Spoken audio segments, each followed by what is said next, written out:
Before the great storm of war, the world felt at peace. In the quiet fields of France, children played under the bright sun. In the busy streets of London, men and women laughed and shared stories.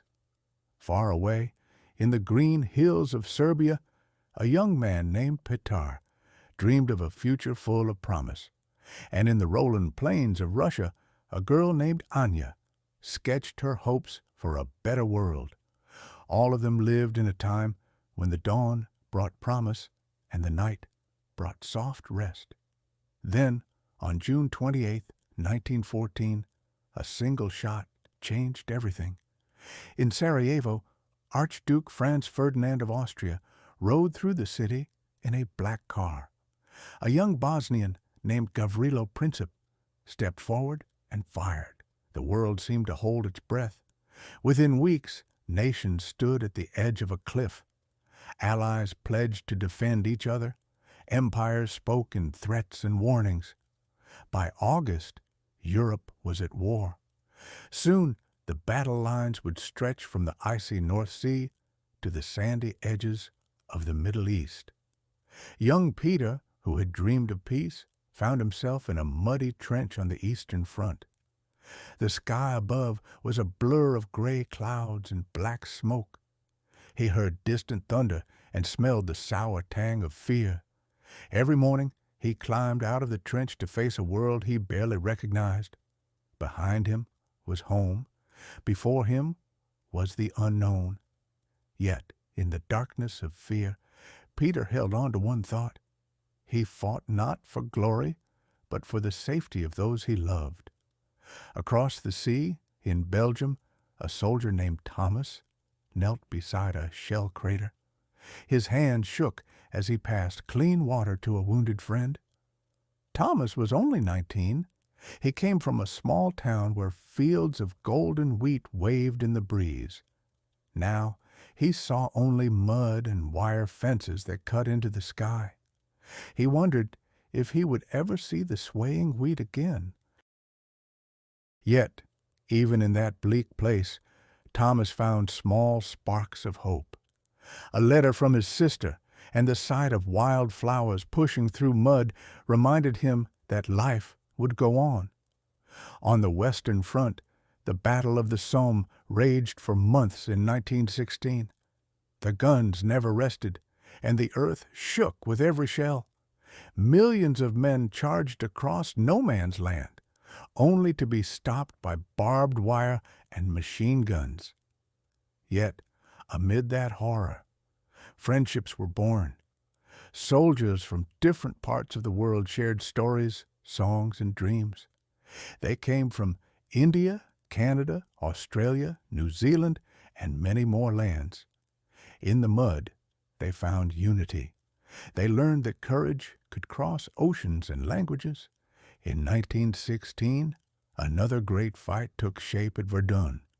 The French and the Germans clashed under the rain and snow.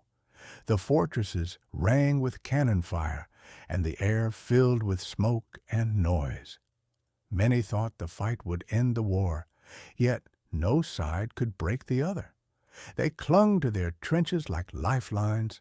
Each man drew strength from memory, of home fires, of gardens, of laughter. French soldier Jean carried an old photograph of his daughter. When the guns fell silent at night, he whispered her name and remembered her bright smile. Then came December of 1914 and an unexpected truce. German and British soldiers heard each other singing carols. Slowly, they stepped out of their trenches. In the pale winter light, they met in the open ground. They exchanged chocolates, cigarettes, and even souvenirs. They played football under the watchful eye of their officers. For one day, enemies became friends. They shared stories of home and dreams of peace. In that cold world, their laughter rang like church bells. The Christmas truce shone as a simple reminder, even in war, humanity endures.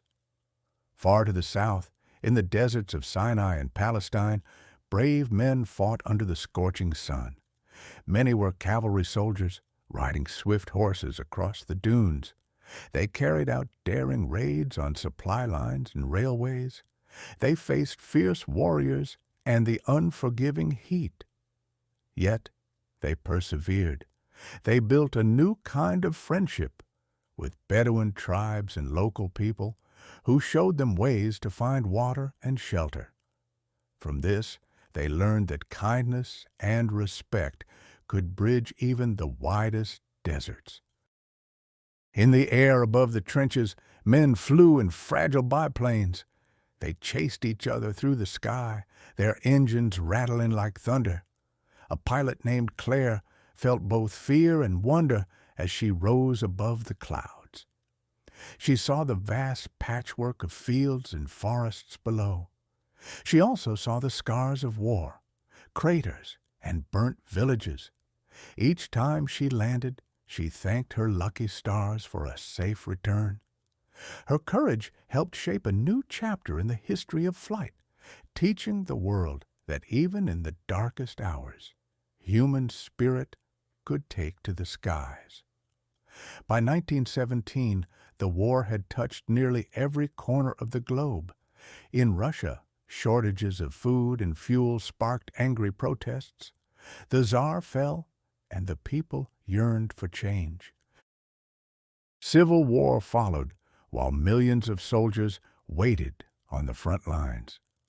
In the West, America heard the call for help. President Woodrow Wilson declared that the world must be made safe for democracy. Young Americans marched off to join the fight. They brought fresh energy and a longing for justice. Their arrival in Europe helped push the war toward its end. Through 4 long years, the world paid a terrible price.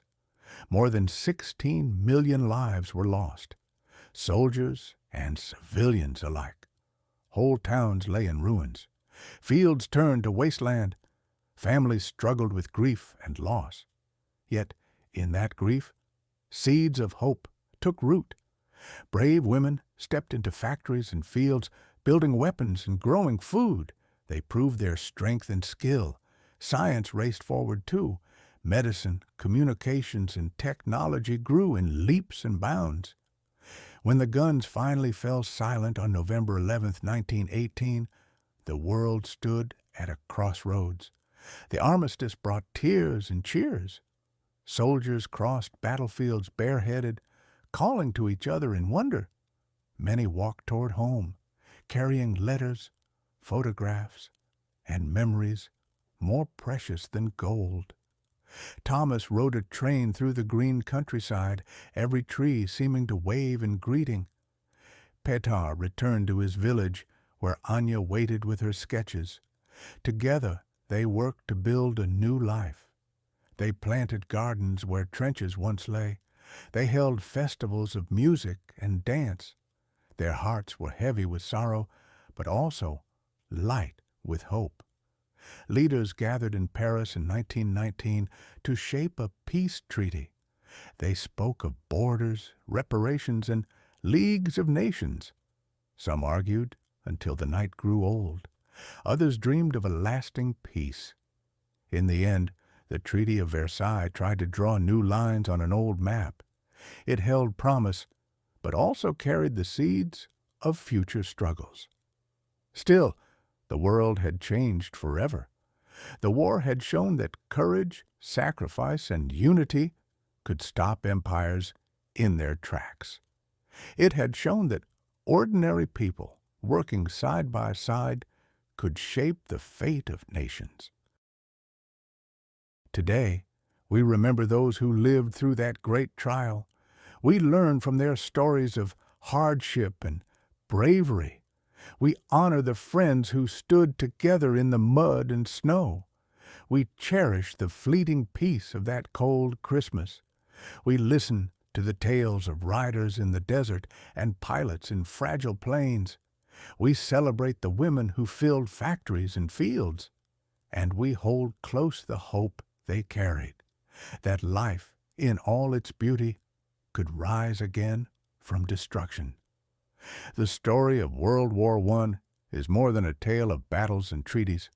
It is a story of people, farmers and poets, soldiers and nurses, children and elders. It is a story of grief and heartbreak, but also of kindness and courage. It teaches us that even when the night is darkest, a single spark of hope can light the way. It reminds us that unity across borders can weather any storm, and it calls each new generation to guard the peace, to honor the fallen, and to keep alive the simple truth that the greatest victory is the triumph of the human spirit.